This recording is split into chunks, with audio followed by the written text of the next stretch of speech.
three-headed frogs, or kids with leukemia. Nuclear power ain't fit for a dog. The sun done give us all we need to make this country run. But that nuclear power's got us fussing and fighting, and I do believe it's time we was done. No nukes. Good morning, Toledo, and good afternoon, Columbus, and hello to those of you on the internet, wherever and whenever you are. My name is Joe DeMare, and I am here with my wonderful co-host, Rebecca Wood. Yes, and together we're about to wing an hour of a wonderful show called For a Green Future. We talk about ecology and the environment. We talk about them in the ways that they help you and help your family and help your friends and help your pets and help the critters that you see on as you're driving to work in the morning or sitting out on your porch, because like it or not, we are all part of the same environment. One of the ways that we typically in this culture kind of remind ourselves of that is we go camping. And so those of you who are listening last week know that my wife and I had decided to go camping this week. And we actually went and did it. We went up to the thumb, the very tip of the thumb of Michigan. And they call themselves the thumb, you know. Being Michiganders, yeah. Right. They say, here, we were, you know, everything is the thumb. Well, I think of Toledo as the wrist, really. Yeah, I guess Toledo would be the wrist of, yeah. That's right. So pointing to my wrist like a Michigan person. So it was great, but we actually stayed a day longer than we had planned. It was kind of inconvenient for the prep for my show prep because we didn't get in. We decided to stay an extra day, which was wonderful. We did some great things. We hung out on a beach up there, a beautiful beach, and just sort of laid around for hours. But it did kind of cut into my show prep a little bit because, as I said, we didn't get home till late on Monday, and actually, I haven't done any show prep. Uh-oh. So we're gonna need some help here today. Joe has pulled a Becca. Yes. So so please call in at some point at 877-909-1007. That's 877-909-1007, or text at any time at 419-973-5841, and we will have, we need some help here today, folks, because this is going to be a challenging show, a challenging hour with zero prep. But you get to see how Rebecca and I perform under pressure. There we go. Yeah, so that should be entertaining. And I did want to share some of the experiences I had up there on the thumb. And as you know, apparently, like the first week of classes at University of Michigan, it used to be everybody was going around doing this and pointing at different parts of their hand. So people know that, where the thumb is. It's a Michigan custom. And it was mostly Michiganders there. Makes sense. It was all Michigan license plates. I guess it's about a 2-hour drive from Detroit, so people who need to get out of the city head up to the thumb area, which is a very interesting area culturally. Unfortunately, it was the kind of area that I went up there and there were pickup trucks with QAnon blazed down the side, hand-painted on the sides. And it was the sort of place where you go into a store wearing a mask and people purposely come and crowd you just to see if you'll freak out. Did you see that thing that like some surfer guy stabbed his kids to death this week because he thought they were going to turn into they had reptile DNA. His wife had given them reptile DNA by getting them inoculated, or some. I don't even know. No, I don't even know. I can't believe he would allow that. So no, it must. We're not familiar enough with QAnon mythology to understand this. No, I didn't see that. In fact, I hardly saw anything because my phone didn't get any signal up there on the tip of the thumb. You were in Michigan. Yeah, and so I was on vacation, and I was like, all right, I'm just going to go with this. So I have no idea what's been going on for the past 4 days. And so, yeah, that was really bad. Well, I'm glad I missed it then. But one thing we did see, and if you listened last week, you know that the reason we went up there is we were in search of a dark sky. And we wanted to see the Perseid meteor showers.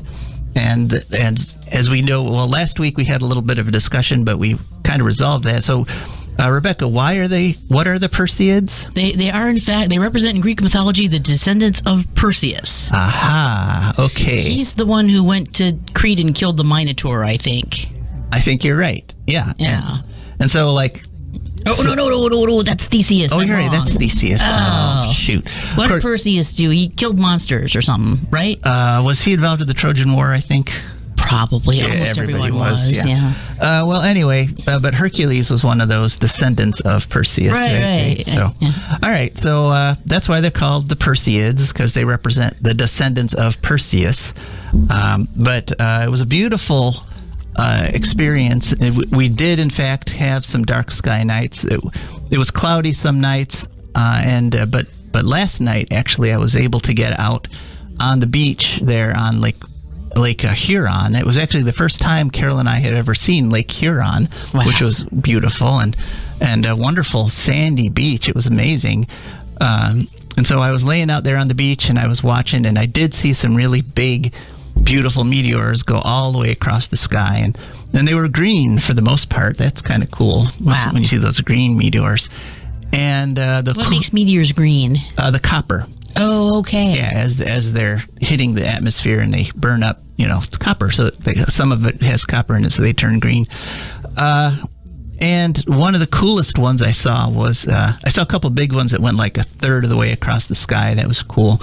But the coolest one I saw was really dim because it was really high up in the air. And what it was kind of like a splotch and then nothing, and then another splotch and then nothing. And I realized what was going on was that was one that was bouncing off the atmosphere, one that didn't actually get all the way down into the atmosphere. And I also saw one which kind of makes you really grateful for the atmosphere. It kind of reminds you just how important air is. It was they're called pinpoint meteors. And those are, when you look at them and they just, like the one spot in the sky just makes a point and it gets really bright and then it dims out.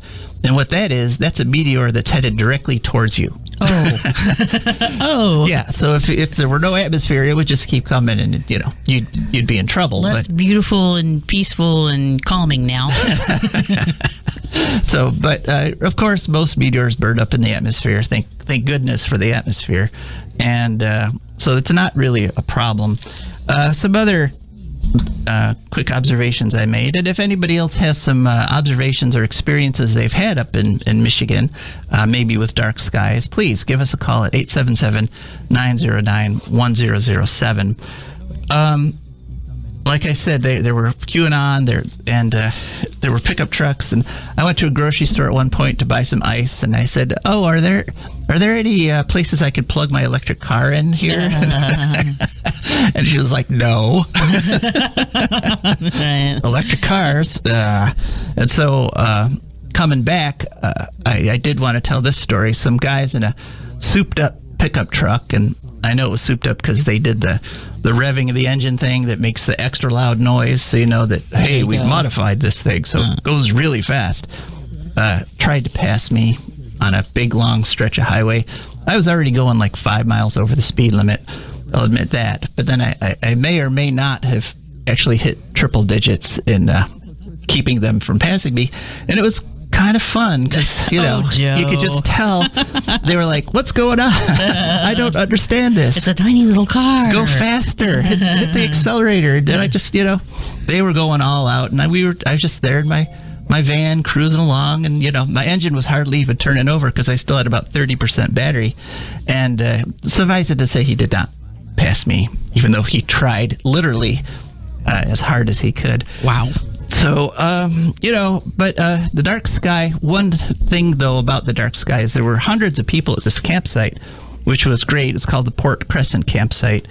And there were young kids coming down on the beach who didn't really understand the dark sky concept. Oh, and great. so they had these really bright flashlights that they were like flashing on everybody. And I was actually laying on my back on the beach so that I could look up and I could see, the dark sky. But then when people hit me with the flashlight, I could no longer see the dark sky. And it kind of reminded me that part of what's going on when you part of what's going on when you look at a dark sky is, yes, there's no light pollution, drowning out the light from the stars. But part of what's happening is also that you are changing. Your iris is opening up all the way. Your brain your eyes are saying, hey, there's no bright lights around. Let's open up the dark parts of our retina and so forth. And it kind of opens everything up. And so looking at a dark sky is both perceiving light that's normally washed out, but it's also your body kind of opening itself up to the cosmos so that you can see things that are always there, but usually aren't bright enough to see. So it's just a reminder. It was just a cool reminder that part of the experience of dark sky is you yourself changing a little in ways that don't happen when you're constantly surrounded by artificial light. There's this woman that I follow on Facebook who's from North Africa or someplace. She was on a tear about, like, she went to some beach and there were people being really loud and playing music and stuff, and she couldn't hear the natural beach sounds. And I don't know, my dad's like that. He hates it when people make noise at the beach. Mm-hmm. Me, I'm kind of like, well, there's people beaches and, there's nature beaches. Mm-hmm. But I mean, the problem is there's no beach sounds night at the local discotheque. So that's the only place you can really hear that stuff. True. And there was this one little group of young kids who were there on the beach, and there were probably about 40 of us on the beach, but this one little group of about 4 teenagers were like trying to capture the starlight on their cell phones, right? And it's like, oh, but I could see that, but it's not on my phone, and having arguments about that was kind of discouraging. But they liked it. They were interacting and relating to it in their own way, the best way they could. They had to have they couldn't actually perceive it until it was on the cell phone, I guess. Right? But it was wonderful, and I'm glad we went. And it was their third eye, right? And I'm just sorry to all my listeners that I came back so late last night that I haven't been able to prep. Rebecca can attest that my van is still packed with camping equipment. So, yep. Yeah. It's a mess back there. But we have gotten some help from a listener who has texted us, and this listener has said, Perseus was the founder of Mycene and the Perseid dynasty. He was the greatest slayer of monsters before Hercules. He beheaded Medusa, and he saved Andromeda from the sea monster. Thank heavens, now we know. So there we go. So that gal who was I knew he killed a monster. Right. He killed a monster and got a wife in the process, exactly. Which is like a double thing. Oh, so it looks like we actually have a guest, someone else who's helping us out. Barbie, you are on the line, and thank you so much for calling on this desperate Sunday morning here. Absolutely. You guys are great. I enjoy listening. Obviously, I'm partial because of Becca, but, hey. But I had briefly texted you the update on the Perseus and oh, yes, we just read that on the air. Oh, okay, good. There's a delay then. So, cool.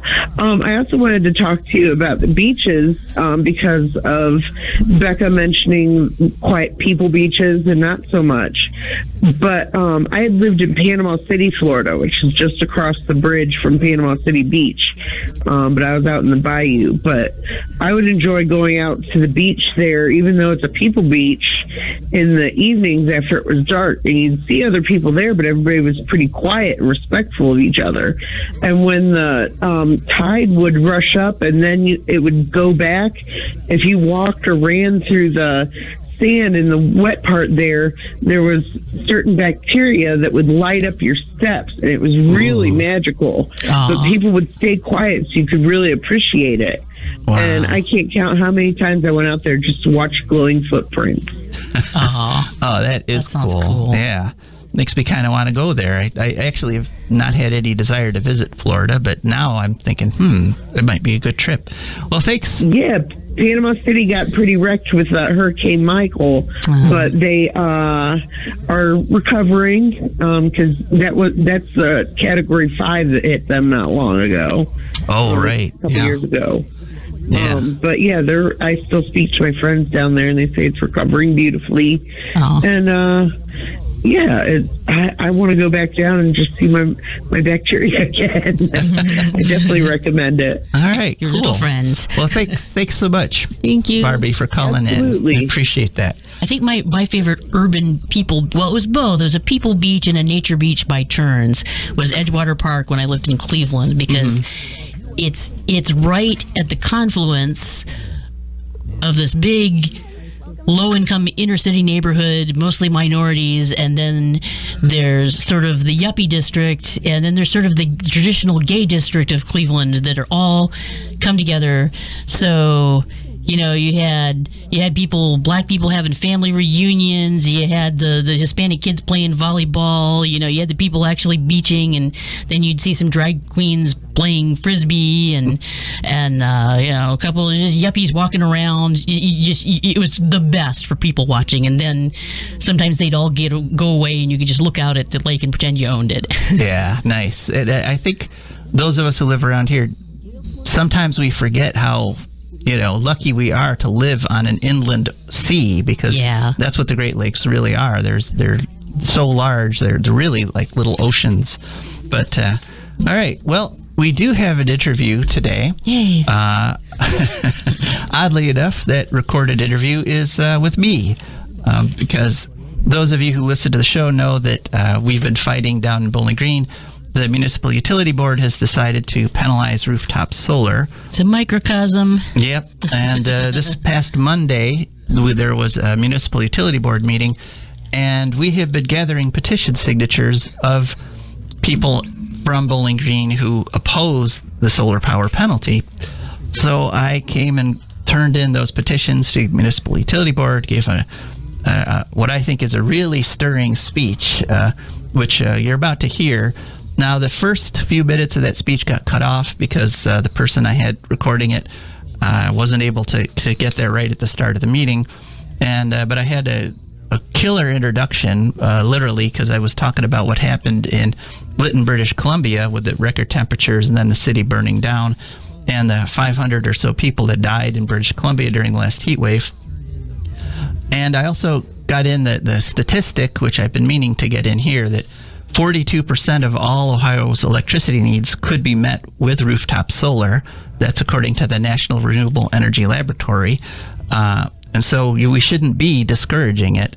But the one thing that you kind of need to understand when we come into this speech, I had just talked about the fact that Bowling Green had what they call, on June 29th, a Community Energy Savings Day, which sounds... That sounds fun. Yeah. I'm guessing it wasn't. Oh, no, what it means is that the electricity prices are spiking because the demand is really high, and maybe Davis-Besse went down again, so there's not much electricity. And so they're asking people, the community, to save because it's costing them tons of bucks just to keep the lights on. So that's where I was when my friend Leon came in and started making this recording. So without further ado, here's me speaking at this past Monday's Municipal Utility Board. The board know that means that electricity prices were spiking. There was a peak in demand. People were running their air conditioners. There was other drains on the system, and the system was in danger of perhaps becoming unstable, but prices were spiking, and so the city asked the residents to save electricity so that we could save some money. Now, rooftop solar is the solution to peak demand problems. What we have in Australia is 20% penetration of rooftop solar. That is, 20% of the buildings in Australia have solar panels on their roof. And what they've discovered in Australia is that there is no peak demand during hot temperature summer days, because the very times when the sun is beating the strongest, when people are cranking their air conditioners up the highest, that's when the rooftop solar panels are putting out the most power. And so they've got grid stability, and they've managed to avoid the peak prices that we currently suffer from. So we have to remember here that rooftop solar is definitely part of the solution. And just as a side note, my rooftop solar system, my 6 kilowatt system, which has been operating for just over a year, literally just a few days past a year, has so far reduced the amount of CO2 put in the atmosphere by 11,650 pounds. which sounds like a lot for just a little 6 kilowatt system, but we're going to be looking at some bigger numbers in a minute or two here. So rooftop solar is part of the solution, but there is another problem. And that problem is developing kind of uniquely in the United States, and that is policies and procedures that disincentivize solar power. And one of the best examples of this in the nation is BG's anti-rooftop solar policy. So I'm just going to recap just a little bit, and I'm going to leave the board so you can have a copy of this. This is a report I prepared for a meeting I had with the mayor that details just exactly how these penalties and reductions in reimbursement for solar electricity cost me roughly about $500 worth of the value of my solar panels every 10 months. The city is literally taking the value of my system away from me through this solar penalty and by reducing the amount of power they pay for solar power. Let's see here.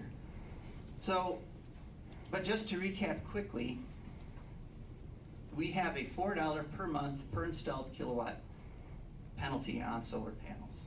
And according to the experts we've consulted with, this is literally the highest in the nation.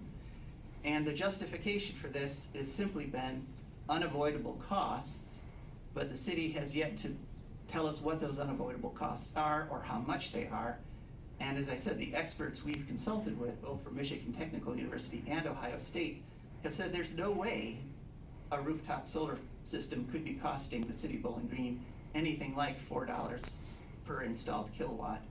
And part of the clue here that this is a penalty as opposed to just some fee that you need to apply is that it increases with every kilowatt that's been installed. And the expenses to the city do not increase with every kilowatt that's installed. There's no additional labor, there's no additional equipment. If you've got a 20 kilowatt system or a 4 kilowatt system, there's no difference to the city in what they have to do to keep the grid stable. So the fact that the penalty increases as the installation increases really shows that this disincentivizes people from putting up solar. And the other part of this policy is that you have cut the amount that you paid for solar electricity to roughly half what you pay for other electricity, like the coal power that you're buying from Prairie State. You're buying that power from Prairie State at 10 cents per kilowatt hour, and you're only paying now for solar power 5.5 cents. Prairie State is sort of the Sauron behind the Saruman of this policy. Prairie State is a coal-fired power plant that puts 85 million pounds of CO2 into the atmosphere every single day. It takes about 3 weeks to put 1 million tons of CO2 into the atmosphere. And because BG owns a part of that, and because your panel, because your utility board controls BG's utility policies, that makes those 85 million pounds your responsibility. So when we see melting glaciers in Greenland, when we see polar bears floating isolated on ice floes, when we see the city of Lytton, British Columbia, burned to the ground by global warming, that's your responsibility because you're continuing this policy of supporting a coal plant over things like rooftop solar.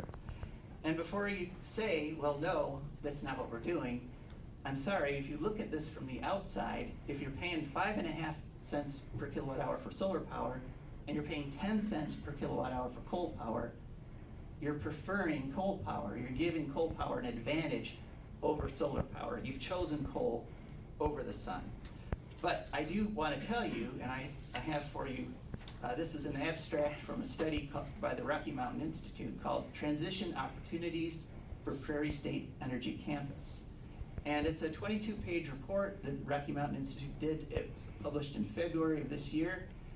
Essentially, wind and solar have come down so far in price that Bowling Green and the other municipal utilities that are stuck in the Prairie State coal deal could actually stop buying the power from Prairie State buy new power from wind and solar installations at current market prices. And even though we'd still be doing the pay part of our take or pay contract, we would come out ahead. You could actually reduce the electricity bills for Bowling Green residents by dumping Prairie State and convincing the other utilities to dump Prairie State and switching over to wind and sun and storage. And you could stop putting 85 million pounds of CO2 in the atmosphere every single day. And so I urge the board to, I'm going to give you the copy of this abstract. I urge you to look up and read the whole report. It's only 22 pages, but it could literally help save the planet. And I think that's what those of us that are putting solar panels on our roof, I think that's our ultimate motivation. We're doing this because the Earth needs it. We need to switch to solar power and wind power and other sources of generation. And the last time I came before you, you said you were comfortable dismissing our objections to this policy. You said you were comfortable because it was only Leandra Harper and myself talking to you, people who actually own solar panels. And I have to say that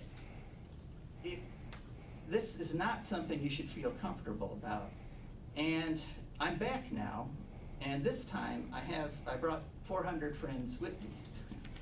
I have a couple of them, several of them here in the audience today, but I have collected about 400 petition signatures, basically for people of the city of Bowling Green telling you to reverse this policy. And you might say 400 is not that many, but it is a little over 1% of the total population of the city of Bowling Green have actually signed this petition. But we made sure, even though we've only got 400 right now, we made sure to go to every ward in the city, and we visited some of every neighborhood. We went to the wealthiest parts of the city, we went to the poorest parts of the city, and we went to everywhere in between, and we got signatures from Republicans, we got signatures from Democrats, we got signatures from liberals and conservatives. Conservatives oppose this policy because they recognize it as a taking, because the city of Bowling Green is taking the value of our solar panels away from us, quite literally, as I detail in that report. And the liberals, of course, oppose it because they realize that we have to do everything we can to fight the climate crisis, both on a personal level and on a city level and a state level, on a national level. I have a lot of experience with petition gathering, and I've carried nominating petitions, I've carried ballot initiatives, I even carried petitions to overturn that other big anti-renewable energy bill, House Bill 6. But I have never had a higher percentage of people willing to sign a petition that I was carrying them to. And those who have read about it were literally grabbing these petitions out of my hand in order to sign, the ones that have seen the newspaper articles and heard about it from friends, because they are so incensed that the city of Bowling Green is doing this. Now, my wife is currently battling cancer, so I was only able to go out a few times for a couple hours each time, but the rate that we were getting signatures was incredible. We went to the farmer's market a couple times and we were getting signatures at like 65 signatures in an hour, which is amazing. It's like if you're a professional petition gatherer, you'd be like envious of those numbers. And if I told you that, if you told me that if I were to gather 10,000 BG resident petition signatures, you would definitely change the policy, I could get you those 10,000 signatures, given enough time. So, but bitter experience tells me that government people who are comfortable discarding 400 petition signatures are just as comfortable discarding 10,000. But I urge you not to discard the opinions of these 400 people. Listen to them. Listen to what your friends, your families, your neighbors, and your coworkers have to say. There are city council people who signed this. There are business owners, there's students, there's townies. We even let a few high school students sign it because they insisted, saying, this is their future that you're deciding. So my estimate is about 80% of the people that we approached supported the idea, even if all 80 didn't sign for whatever reason. And about 10% were undecided, because about 10% of people aren't decided about everything. And about 10% believe that solar panels are powered by demons controlled by Joe Biden, who uses them to interface with microchips in the COVID vaccine to eventually turn us all into zombies. Which sounds ridiculous, but right now the city of Bowling Green is on the side of that 10%, the 10% that think that rooftop solar is somehow evil and should be stopped. That's who this policy benefits. And you know, it might sound ridiculous, but that's the situation we're in. So don't listen to those people. Listen to your friends, listen to your neighbors, the people who signed these petitions. And remember, a true friend is not somebody who agrees with you all the time, who praises you for everything you do. A true friend is someone who talks to you when you've screwed up, when it's time to reverse course. That's a true friend. And here's 400 friends telling you that right now, here today. So I've already said this is the most popular petition I've ever gathered. And one other statistic that I've noticed as I was gathering these petition signatures was this also had the highest percentage of people who said, "Thank you for doing this." I've never had so many people say, "Thank you for fighting this fight. Thank you for trying to save rooftop solar in Bowling Green." And I would love, dearly love, to be able to say thank you to all of you. And the only way that can happen, though, is if this policy is changed. And once again, I'm willing to work with you. I'm willing to meet. I'm willing to talk about perhaps somehow meeting the concerns of the city without disincentivizing solar. I'm at your disposal. But please, please, please step back from this policy. And so, just like last time, I'm going to ask again, so is there any chance you're going to modify your position, or did I once again waste 30 minutes, 20 minutes of the best speechifying I could do?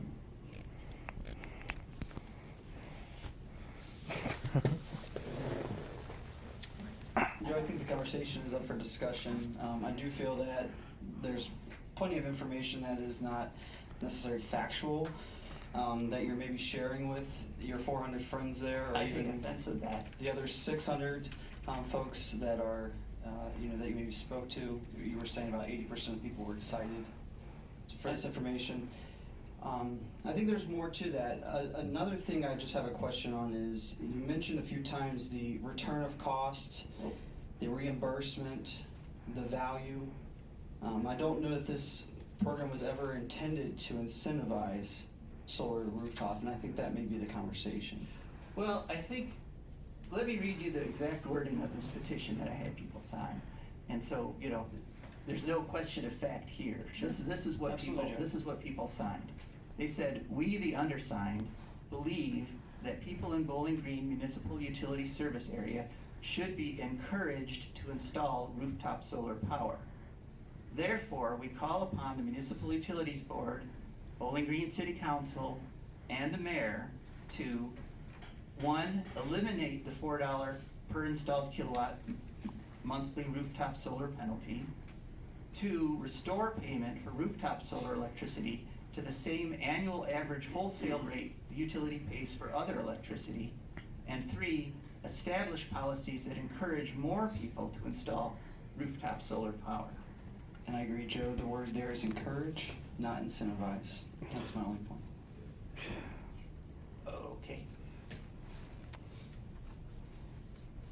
I would like to say one thing, Joe. Well, first, I'm sorry to hear about your wife, and I hope things go well for her. I appreciate rooftop solar. It's a good thing. I've looked at the math as best I can, and I disagree with your analysis of the situation. And the only other thing I want to say is I think that our 120-acre solar field is a better way to go than rooftop solar for various reasons. I think there's another project that is approaching approval, about that near Weston. And, you're a good man, fighting a good fight. I just disagree with some of your analysis. Well, the thing about math, Mr. Jeffers, is that it really isn't a matter of opinion. The numbers, we have not been given any indication by the city of any sort of numbers that would disprove the opinions of the experts that we've consulted or disprove the assertion that we have that these penalties, the highest in the nation, are unreasonable.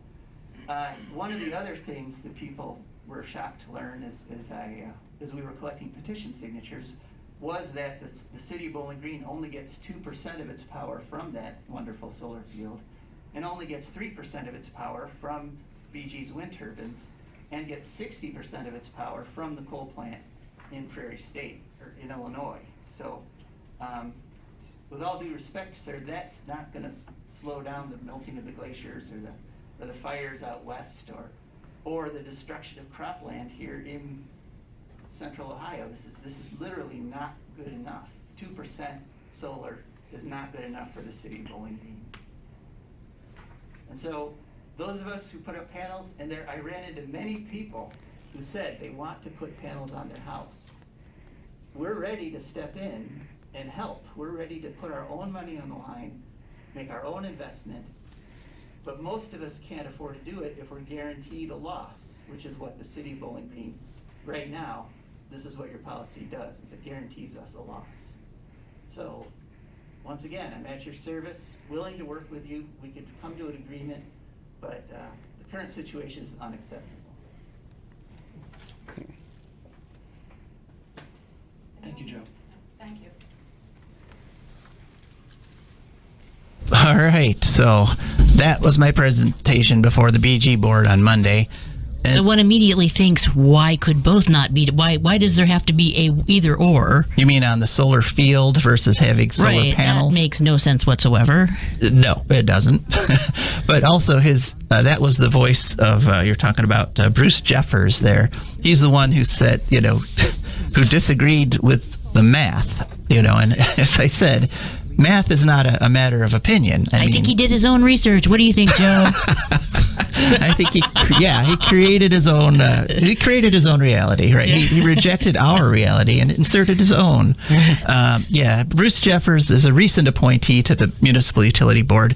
Apparently, after I started this process, 2 of the board members, it looks like, have resigned, and the mayor appointed Bruce Jeffers, who used to be a city council person in Bowling Green, and as a city council person, probably his biggest quote-unquote contribution was putting the kibosh on a plastic bag ban. We were swell guy. Right, we were all set. Even the Republicans on the city council were ready to go along with it. But when Bruce Jeffers stepped in and said, "You know what? Let's forget about this," the Republicans, of course, jumped on the board and no plastic bag ban in Bowling Green, thanks to Bruce, who was trounced in the next primaries because, the people of Bowling Green, for the most part, are fairly progressive, and they want things like rooftop so now solar. he's a job he can't be fired from. Right, because the mayor appointed him, so there's no election here. No. Although there's the mayor. The mayor is accountable to voters. Yeah, in 3 years. Yeah.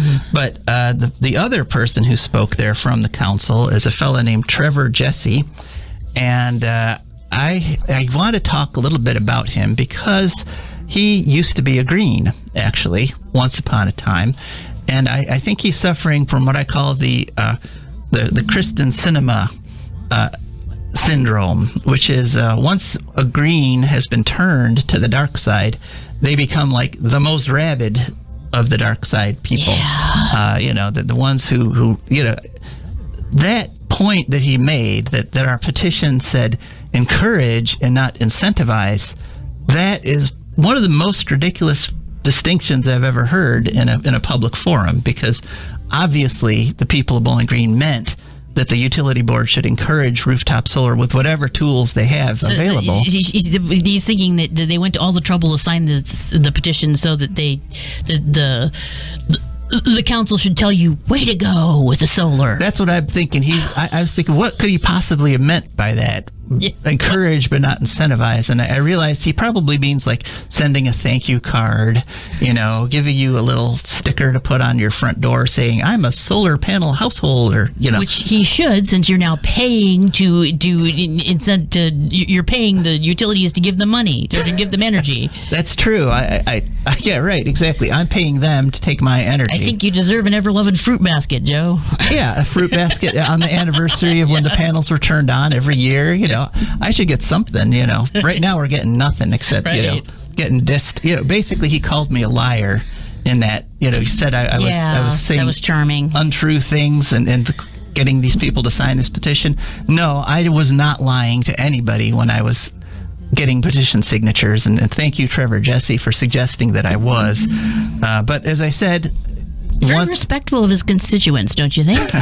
Well, this is an appointed position. He doesn't have constituents. Right. Nobody can vote him out. It's all up to the mayor, who's not up for election for another 3 years, or 2 years, which in political terms is like forever, because they count on everyone forgetting what happened 2 years ago. Yeah. Whenever they run, but it was, like I say, that to me was perhaps one of the greatest disappointments of this whole thing is this seeing again. I've seen it before, this syndrome, the Kyrsten Sinema syndrome of Greens getting turned to the dark side and becoming, a ruined and terrible form of political life there. And it always starts out, we can accomplish more and implement the progressive policies if we just have the Democratic money. Yeah, from the inside. We could change things from the inside. And then, of course, once they get inside. Was it Leonard Cohen said, they sentenced me to 20 years of boredom for trying to change the system from within. Yeah. So, all right. Well, that was the meeting. That's what happened last Monday, and I thought I was fairly persuasive. And if this was a decision based on reason or emotion, I think it should have persuaded some people. But unfortunately, as you heard, they're all like, "Yeah, get out of here. Thank you, Joe. Goodbye." But we did get a nice text message during that presentation, and a listener said, "I am listening to your tape of the utility board meeting. Thanks, Joe, for your commitment to your solar and helping your neighbors." So you're welcome. He worked real hard. Yeah. Notice I did not say you were welcome to the board when they thanked me, because I detected this note of insincerity there. Yeah, I'm not sure. Much. Maybe I was wrong, but we are completely sincere when we thank our patrons and our advertisers. For Green Future is brought to you by the Wood County Park District. The Wood County Park District is a natural resources conservation agency. They protect natural spaces, maintain quality green spaces, provide engaging programming, and they teach people to love and respect nature. They restore wildlife habitats, and they lead outdoor adventures. Wood County Parks protects natural spaces in Wood County for all to enjoy, from 8 a.m. to 30 minutes past sunset every day of the year. And there are several ways you can find out what's going on at the Wood County Parks. One is to go to their website, which is wcparks.org. And based on that, you might predict that if you go to their to the App Store and download their app, that's also WC Parks at any app store, and they have a nifty app that I use all the time. You can also call them at 419-353-1897. That's 419-353-1897. And you can find them on any social media, Facebook, Twitter, Instagram, etc., etc. The Wood County Park District, definitely worth checking out. Okay, and we also want, of course, as we do every week, to thank our patrons. And we have a patron announcement. We have 2 new patrons.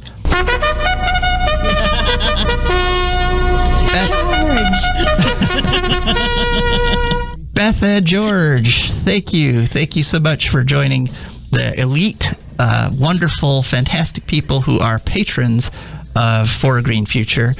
These are people who've gone to patreon.com and searched for a Green Future. Our terrific menu of options has popped up, and then they just have picked the one that they want that matches their budget and their ability to pay, so they feel no pain.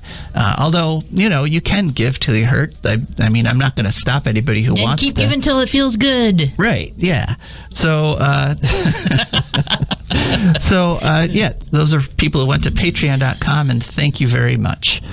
And so now, even though we were unprepared for the episode, Rebecca actually did do some preparation because we are coming now to her segment. Rebecca, what will you be discussing today? I'm calling this segment "Don't Pet the Yellow Caterpillars." Okay. Yeah. This week, twice on our porch in urban Toledo, we were visited by little bright sort of day glow golden yellow caterpillars with big shiny black eyes. And both times Sounds pretty. The second time my roommate and her friend were there, so they took pictures of it, and I got leaves and picked it up on the leaves and put it in a bush because I thought it would be someplace there are more leaves than the porch railing, which I was afraid I would hurt it if I touched it, or it would, I don't know. Sometimes I'm afraid of things and for them at the same time, Right. But yeah, so this is what I decided to do, and turned out that was a good, because that was in fact probably, we're pretty sure, a dagger-wing moth. And this is Joe DeMare breaking into the recording with a rare correction. Rebecca keeps mentioning here the dagger-wing moth. Actually, it's just the dagger moth. There is something called a dagger-wing butterfly, but it's unrelated. So when she says dagger-wing, just think dagger. And that's it. Bowing out. Looks very, very, very much like the pictures of dagger-wing moth caterpillars. So yeah, dagger-wing moth caterpillars are yellow, fuzzy grubs with big black eyes. They can also be white or even green, apparently. And they have the little hairs that stand out because they're a different color than the rest of it. You can see if you look at it. Like this one had little black hairs. They were first described by somebody called Thaddeus William Harris in 1841, who noticed this caterpillar because it had injured his son. Oh, what? Yes. They're usually 2 to 2.6 inches. They grow up to be sort of just a very nondescript gray and mottled gray and brown. Butterfly? Yeah, moth. Yeah, moth. Allegedly, they have some sort of markings on them that look like a dagger. I'm not seeing it.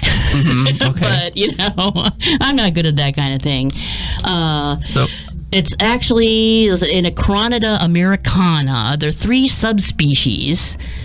Acronida? I'm not sure. Anyway, they're mostly found in North America east of the Rockies, and also in Canada and Mexico.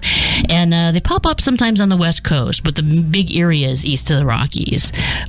They generally actually fly. The moths fly from April to September, and you'll find caterpillars from July to October. Or cats, as the cool caterpillar people on the internet like to call them. Ooh. As in my cat, blah, blah, blah, blah, blah. So, yeah, they usually have 1 brood when they're in the north and 2 when they've migrated down south. They like deciduous trees quite a bit. They're usually found in woodlands and forests and maybe just places with a lot of vacant lots. And like Toledo. Their favorite are maples, though. They like maples. And this is the kicker. It's probably a good thing I didn't pick it up with my hands because they are poisonous. Just a little bit poisonous. They will give you a nasty rash. This one woman they interviewed, her son picked one up and she went to 3 different doctors and he still had a nasty rash. So this is poisonous to the touch. Those little black hairs are called setae, and they're not your friend. They can sting you through cloth, and their little spines, those little black thingies I saw, stick like porcupines and are attached to poison sacs. Poison sacs, okay. Poison sacs, yeah. In the fall, they also crawl down from the trunk of the tree and find a place to pupate, but that's probably not what they're doing right now. They're probably just got blown off a tree or something. Yeah, they're probably just fattening up, So yeah, nature, boys and girls, is cool and interesting and fun to interact with, but it's also not baby-proof. Right. Your dog should probably also, dogs and cats shouldn't eat them, just to be on the safe side. No, not if they've got little barbs with poison sacs attached. Right. Whenever you hear poison sacs, usually that means stay away. Do not cuddle with the thing. Although it sounds like they look cuddly. They do. Yeah. They're very beautiful. And I remember it looked like he was looking up at me, wondering what I was doing. And now I'm realizing it was just saying, "Stick that index finger a little closer, lady." Right. You're going to mess with me? Yeah. I may only be 2.5 inches, but hey, watch out. I will hurt you. Yeah. Wow. Well, that's cool. All right. So definitely a little bit of public announcement there. Some good things to know. Yes. And I don't recall having seen one of these, but I guess they're fairly common. Okay. Yeah, I had never seen one certainly up close before. I'd never. Okay. And they're really quite remarkable looking. They're a very beautiful color of yellow. Well, that's one of those things in nature that, the things that are really beautiful or stand out or really bright colors, usually they can get away with that because there's... Is it aposematism? I actually don't know the word. We'll have to look it up for next week. But it's often because... I'm a bright color because I'm probably poisonous. Right. So, all right, well... Great. Thanks for that report, You're Rebecca. welcome. And we are, wow. Hey, we've almost done it. It's 10:54. So there's one website put it, look it up before you pick it up. There you go. So I don't know if it's saying a good thing or a bad thing that with almost no preparation, we've managed to get almost all the way through the show. Because we usually waste a great deal of time on preparation, apparently. Yeah, maybe I should just wing it every week. I don't know. You're terribly rattled this morning. It wasn't good. You're right. I came in. Never mind. I didn't have time to walk the dog. Oh, no. Things were falling around in the car, and it was not You'll good. be guilted so very badly when you get home. But I did just a few little quick, because we've only got a couple minutes now, little bits of eco news. And one of them is, again, personal and basically from my trip to Michigan. On the way back, we drove through something called the Caseville Cheeseburger Festival. Ooh. Which is apparently this huge deal, almost 2 weeks of celebrating the cheeseburger up there on the thumb of Michigan. And we drove through, and tens of thousands of people. And the drive through Caseville on Michigan 25 there, which normally takes about literally 2 minutes to drive through Caseville, took about 45 minutes because... Well, you would think if there would be more cheeseburger vendors, so that wouldn't be as much of a problem. Yeah, well, But I guess also more people, because people like cheeseburgers. Yeah, there were people lined up for blocks to buy these cheeseburgers. And, wow. I just want to say, cheeseburgers are kind of the quintessential American food. I like it, but I can eat about one, and then I get a weird feeling in my side about where my liver is. Yeah, or maybe you're... it's kind of like, please don't hurt me anymore, Yeah, I can't really... It's hard to describe. Your bile production is desperately trying to keep up with the grease of the cheeseburger. And, as you know, I no longer eat beef. I gave it up 20, 30 years ago. But sometimes it's very cheap at the supermarket. Oh, yeah, because it gets... Because it's not really food. Right. Yeah. Well, and it does get all kinds of government subsidies. The beef production, there's all kinds of, your tax dollars at work there keeping the hamburger prices low. And, I'm just wondering if that might not be something that has to go away eventually. Cheeseburger. When I was in Wyoming, I ran it. You can they said, "Oh, you'll meet cowboys." You can tell they don't. They just say my family owns a ranch. They don't call themselves cowboys, and they're the only ones not wearing hats and cowboy boots. But I met this guy, and he told me that.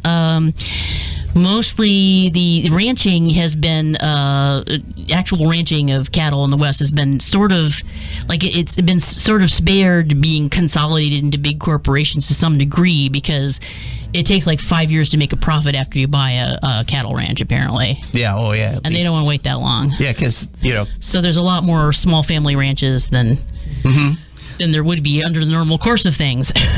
Well, I guess that's a good thing, I guess. And so our only other little bit of news that we have time for, because here we are almost out of show. Oceans, this is from the Environmental News Network, dated August 13th. It was from something from the NASA Earth Observatory. NASA Earth. Yeah. Oceans primed for peak of hurricane season.